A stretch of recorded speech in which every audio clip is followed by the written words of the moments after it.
வணக்கம் அன்பு நண்பர்களே. தென்னிந்திய மாநிலங்கள் வஞ்சிக்கப்படுகின்றன. வரி பகிர்வில் பாஜக பாரபட்சமாக நடந்து கொள்கிறது. பாஜக எதிர்க்கட்சியாக இருக்கக்கூடிய மாநிலங்களின் குரல் வழியை நெரிக்கிறது அப்படிங்கிற மாதிரியான ஒரு நெரேட்டிவ் தொடர்ந்து போயிட்டே இருக்குது. கர்நாடகம், தமிழ்நாடு, கேரளா உள்ளிட்ட தென்னிந்திய மாநிலங்கள் டெல்லியில் இதற்காக ஒரு ஆர்ப்பாட்டம் பண்ணியிருக்காங்க. பாராளுமன்றத்திலையும் இதை பற்றின பேச்சு வந்திருக்கு. கர்நாடக மாநில துணை முதலமைச்சர் திரு டி.கே. சிவகுமாரோடைய சகோதரர் டி.கே. சுரேஷ் அவர் என்ன பண்ணியிருக்காரு அப்படின்னா, இந்த நிலை இப்படியே தொடர்ந்து இருந்தது அப்படின்னா தென்னிந்தியாவை உள்ளடக்கிய தனிநாடு கேட்குறத தவிர எங்களுக்கு வேறு வழியே இல்லை அப்படின்னு அவர் பேசி அதற்கு ஒரு மிகப்பெரிய கண்டனங்கள் எழுந்து அதற்காக அவர் மன்னிப்பு கேட்டதும் நடந்தது.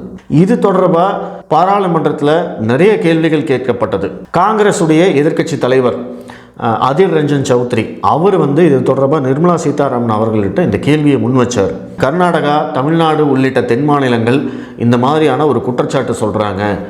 தென் மாநிலங்களுக்கு கொடுக்க வேண்டிய நிதியை பாஜக கொடுக்க மறுக்குது. எங்களுக்கு குறைவாகவும் பாஜக ஆளும் மாநிலங்களுக்கு அதிகமாகவும் கொடுக்குறாங்க. இந்த குற்றச்சாட்டு உண்மையா? இதற்கு உங்களுடைய பதில் என்ன அப்படின்னு நிர்மலா சீதாராமன் நிதியமைச்சர் அவர்கள்கிட்ட இந்த கேள்வியை முன் வச்சார் திரு அதிர் ரஞ்சன் சௌத்ரி. அதற்கு நிர்மலா சீதாராமன் அவர்கள் தெளிவாக பதில் சொன்னாங்க. மாநிலங்களுக்கு நிதி பகிர்வு கொடுக்கறத நான் முடிவு பண்ணுறது கிடையாது. நிதியமைச்சர் அதை முடிவு பண்ண முடியாது. மோடி அதை முடிவு பண்ண முடியாது. அதை முடிவு செய்வது நிதி கமிஷன், ஃபினான்ஸ் கமிஷன். அந்த ஃபினான்ஸ் கமிஷன் தான் மாநிலங்களுக்கு, ஒவ்வொரு மாநிலத்துக்கும் எவ்வளவு நிதி பங்கீடு கொடுக்கணும் அப்படிங்கிறத டிசைட் பண்ணுறாங்க. இதை எப்படி டிசைட் பண்ணுறாங்க அப்படின்னா, இதற்கு ஒரு ஃபார்முலா இருக்குது. Devolution formula. இந்த நிதி பங்கீடு எப்படி செய்கிறது அப்படிங்கிறதுக்கு ஒரு ஃபார்முலா இருக்குது. இந்த ஃபார்முலாவும் மோடி வந்ததுக்கப்புறம் வந்தது கிடையாது. ஜவஹர்லால் நேரு காலத்திலேருந்து, இந்திய அரசியலமைப்பு சட்டம் ஆரம்பிக்கப்பட்ட காலத்திலேருந்து இந்த நிதி பகிர்வு அந்த ஃபார்முலா படி தான் நடந்துகிட்ருக்கு. அந்த ஃபார்முலாவை தாண்டி என்னால் செயல்பட முடியாது. நிதி கமிஷன், ஃபினான்ஸ் கமிஷன் என்ன சொல்கிறாங்களோ, எவ்வளவு பர்சன்டேஜ் எந்த மாநிலத்துக்கு கொடுக்கணும்னு சொல்கிறாங்களோ அதை நான் கொடுக்குறேன். அதை தாண்டி என்னுடைய தனிப்பட்ட வெறுப்புகளுக்காக எனக்கு இந்த மாநிலம் பிடிக்காது, என்னுடைய கட்சி அங்கே ஆட்சியில் இல்லை அப்படிங்கிறதுக்காக நான் ஒரு மாநிலத்தோட நிதியை குறைக்கவோ, இல்லை பாஜக அங்கே ஆட்சியில் இருக்குது, அந்த மாநிலம் எனக்கு ரொம்ப ஃபேவரான மாநிலம் அப்படிங்கிறதுக்காக அந்த மாநிலத்துக்கு கூடுதலான நிதியோ என்னால் கொடுக்க முடியாது. என்னால் மட்டுமில்லை, எந்த ஒரு நிதியமைச்சராலையும் அப்படி செயல்படவே முடியாது அப்படிங்கிறது தான் நிதியமைச்சருடைய பதில். உண்மை இப்படி இருக்க எதற்காக கர்நாடக காங்கிரஸ் ப்ளஸ் திமுக இவங்கெல்லாம் இந்த பிரச்சாரத்தை முன்னெடுக்கணும் அப்படிங்கிறதுக்கான காரணத்தை நான் போன வீடியோவில் சொன்னேன். அவங்களுடைய நோக்கம் தென்னிந்திய மாநிலங்களில் பாஜகவை தோற்கடிக்க வேண்டும் அப்படிங்கிறது மட்டும்தான். அதற்காகத்தான் இந்த பிரிவினைவாத பிரச்சாரத்தை முன்னெடுத்திருக்காங்க. நிதி அமைச்சர் நிர்மலா சீதாராமன் அவர்கள் சொன்ன விஷயம், அந்த ஃபார்முலா உண்மையிலேயே சரிதானா, அவங்க உண்மையை தான் சொன்னாங்களா அப்படிங்கிறது மட்டும்தான் நம்ம இப்போ பார்க்க போகிறோம். இந்த நிதி பகிர்வு டெவல்யூஷன் ஃபார்முலா அப்படின்னு அவங்க சொன்னாங்க இல்லைங்களா, அது மொத்தம் ஒரு 6 காரணிகளை பேஸ் பண்ணி தான் பிரிக்கிறாங்க. முதல் பாப்புலேஷன், மக்கள் தொகை, அதற்கு 15%. அடுத்த இரண்டாவது காரணம் பார்த்தீங்க அப்படின்னா ஏரியா, நிலப்பரப்பு, அதற்கு 15%. மூன்றாவது ஃபாரஸ்ட் அண்ட் எக்காலஜி, இதுனா உங்களுக்கு காடுகள் மற்றும் சூழலியல், இதற்காக 10%. அதற்கு பிறகு ஈக்விட்டி, அதற்கு தான் 45%. இந்த ஈக்விட்டி அப்படின்னா என்ன அப்படிங்கிறது தான் நம்ம முக்கியமாக தெரிஞ்சிக்க வேண்டிய விஷயம். மற்றதெல்லாம் உங்களுக்கு பார்த்தாலே தெரியும். மற்றதில் ஒரு பெரிய வித்தியாசம் வரப்போகிறதில்ல. மக்கள் தொகையில் கர்நாடகாவுக்கும் கேரளாவுக்கும் பெரிய வித்தியாசம் வரப்போகிறதில்ல. ஆனால் கேரளாவுடைய மக்கள் தொகை குறைவு, அதற்கு தகுந்த மாதிரி தான் அவங்களுக்கு நிதி வரும்.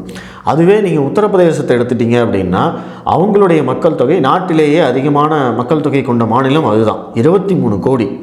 தமிழ்நாட்டை விட 3 மடங்கு பெருசு. அப்போ அந்த டிஃப்ரென்ஸ் அங்கே தான் இருக்கும் அப்படிங்கிறது நம்மளுக்கு கிளியராக புரியும். ஆனால் இந்த ஈக்விட்டி அப்படிங்கிற மேட்டரில் தான் அதுவும் அதற்கு 45%, கிட்டத்தட்ட மாநிலங்களுக்கு ஒதுக்கக்கூடிய நிதி பகிர்வில் 45% இந்த காரணி தான் முடிவு பண்ணுது. அப்போ இந்த காரணி என்ன அப்படிங்கிறது தான் நம்ம கிளியராக தெரிஞ்சுக்கணும். ஈக்விட்டி அப்படின்னா ஒவ்வொரு மாநிலத்துடைய தனிநபர் வருமானம் எவ்வளவு அப்படிங்கிறத கணக்கெடுப்பாங்க. தமிழ்நாட்டுடைய தனிநபர் வருமானம் அப்படிங்கிறது ஒன்று இருக்கும், ஒட்டுமொத்த இந்தியாவுக்கும் தனிநபர் வருமானம் அப்படிங்கிறது ஒன்று இருக்கும். அப்போ ஒவ்வொரு மாநிலத்திலையும் தனிநபர் வருமானத்தை கணக்கிடும் போது இந்தியாவிலேயே அதிகபட்ச தனிநபர் வருமானம் எந்த மாநிலத்தில் இருக்குது அப்படிங்கிறத பார்ப்பாங்க. அதே மாதிரி இந்தியாவிலேயே குறைந்தபட்ச தனிநபர் வருமானம் எந்த மாநிலத்தில் இருக்குன்னு பார்ப்பாங்க. அப்போது இதை பேஸ் பண்ணி தான் நிதி பகிர்வு கொடுக்கப்படுது. அதிகபட்ச தனிநபர் வருமானம் இருக்கக்கூடிய மாநிலம் வளர்ந்த மாநிலமாக பார்க்கப்படும். குறைந்தபட்ச தனிநபர் வருமானம் இருக்கக்கூடிய மாநிலம் பார்த்தீங்க அப்படின்னா பின்தங்கிய மாநிலங்களாக பார்க்கப்படும். இதுதான் வந்து நிதி பகிர்வுக்கான தகுதி. அப்போ அதிகபட்ச தனிநபர் வருமானம் இருக்கக்கூடிய மாநிலங்களில் எதெல்லாம் இருக்கோ அவங்க எல்லாத்துக்குமே குறைவான நிதியும், குறைந்தபட்ச தனிநபர் வருவாய் இருக்கக்கூடிய பின்தங்கிய மாநிலங்களுக்கு அதிகபட்ச நிதி பகிர்வும் கொடுப்பது தான் நம்மளுடைய அந்த ஃபினான்ஸ் கமிஷனுடைய ரிப்போர்ட். அதுதான் ஃபார்முலா. இதுதான் வந்து சமூக நீதியும் கூட. இருக்கிறவங்ககிட்டேருந்து எடுத்து தான் இல்லாதவங்களுக்கு கொடுக்க முடியும்.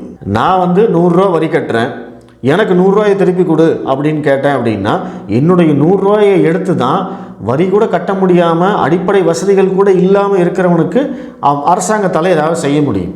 அப்போ கொடுத்ததெல்லாம் நான் வாங்கிட்டேன் அப்படின்னா பின்தங்கிய மாநிலங்கள் எப்பவுமே பின்தங்கி தான் இருக்கும்.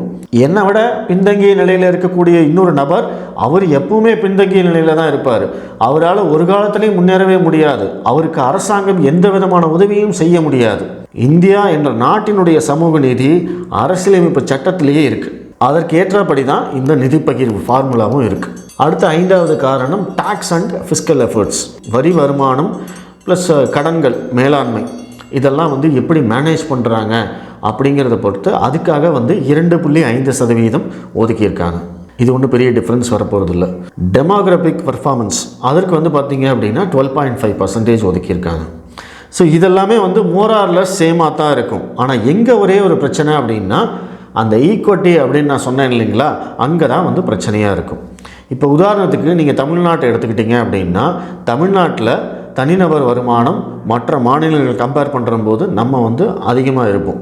மகாராஷ்டிரா, கர்நாடகா, குஜராத் இதெல்லாம் வந்து வளர்ந்த மாநிலங்கள். இந்த வளர்ந்த மாநிலங்கள்னு நம்ம எதை வச்சு சொல்கிறோம்?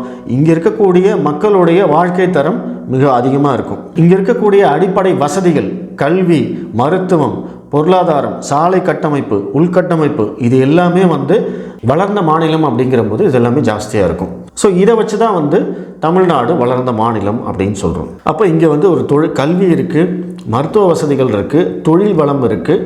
அப்போது இங்கே இருக்கக்கூடிய மக்களுடைய வருமானம் அதிகமாக இருக்கும். அப்போ இதுவே வந்து நீங்கள் பீகாரோட கம்பேர் பண்ணுறீங்க, இதுவே வந்து உத்தரப்பிரதேசத்தோட கம்பேர் பண்ணுறீங்க அப்படின்னா அங்கே இது எல்லாமே குறைவாக இருக்குது. இப்போ நம்ம எல்லாருமே என்ன சொல்கிறோம், இந்திக்காரங்கெல்லாம் இங்கே வந்து தாங்க வேலை செய்கிறீங்கன்னு நம்ம சொல்கிறோமா இல்லையா? ஏன் இங்கே வராங்க? ஏன் தமிழ்நாட்டிலேருந்து ஏன் வந்து உத்தரப்பிரதேசம் போகிறதில்ல? ஏன்னா நம்மக்கிட்ட தொழில் வளம் இருக்குது, நம்மளுக்கு தான் ஆட்கள் தேவை. அதனால் நம்ம பீகார்லேருந்தும் உத்தரப்பிரதேசத்துலேருந்தும் ஒரிசாலேருந்தும் நம்ம இங்கே கூட்டிகிட்டு ஆளை. அப்போ அவங்க தான் வந்து பின்தங்கிய மாநிலம்.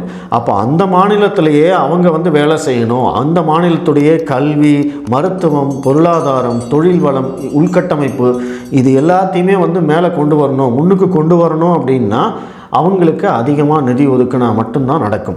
அப்போது ஆட்டோமேட்டிக்காக என்ன ஆகுது? அரசியலமைப்பு சட்டம் ஃபினான்ஸ் கமிஷன் கொடுத்த அந்த ஃபார்முலா படி தமிழகத்துக்கு வந்து குறைவான நிதியும், கர்நாடகத்துக்கு குறைவான நிதியும், கேரளாவுக்கு குறைவான நிதியும், குஜராத்துக்கு குறைவான நிதியும், மகாராஷ்டிராவுக்கு குறைவான நிதியும் கொடுக்கப்படுகிறது. பீகார், உத்தரப்பிரதேசம், மத்திய பிரதேசம், ஜம்மு காஷ்மீர், வடகிழக்கு மாநிலங்கள் இவங்க எல்லாத்துக்குமே அதிகபட்ச நிதி கொடுக்கப்படுகிறது. ஏன்னா அங்கெல்லாம் தொழில் வளம் இல்லை, கல்வி வேணும், மருத்துவம் வேணும், அடிப்படை உள்கட்டமைப்பு வசதிகள் செய்யணும். இதில் என்ன தப்பு? இதில் எங்கே வந்து பாஜக வந்து பார்ஷியல் பண்ணாங்க? என்ன அரசியலமைப்பு சொல்லியிருக்கோ அதைத்தானே அவங்க பண்ணுறாங்க. சரி, இவங்க சொல்கிறத ஒரு வாதத்துக்கு வச்சுப்போம். பாஜக வந்து உள்நோக்கத்தோடு செயல்படுது, பாஜக ஆளும் மாநிலங்களுக்கு அள்ளி கொடுக்குது அப்படின்னு இவங்க சொல்கிறாங்க இல்லைங்களா? அதை வந்து ஒரு வாதத்துக்கு ஏற்றுப்போம். அப்படின்னா என்ன நடந்திருக்கணும்? 2014 பாஜக ஆட்சிக்கு வந்ததுக்கப்புறமா பாஜக ஆளும் மாநிலங்களுக்கு அதிகபட்ச நிதி கொடுத்துருக்கணும், மற்ற மாநிலங்களுக்கெல்லாம் குறைவாக கொடுத்துருக்கணும். அப்போ அதற்கு முன்னாடி இருந்த காங்கிரஸ் ஆட்சி 10 வருட ஆட்சியில் கரெக்டாக நடந்திருக்கணுமா இல்லையா? எல்லா மாநிலங்களுக்கும் சரிசமமாக வரி பங்கீடு போயிருக்கணுமா இல்லையா? உண்மையிலேயே அப்படி போச்சா? இந்த கேள்விக்கு யார் பதில் சொல்கிறா?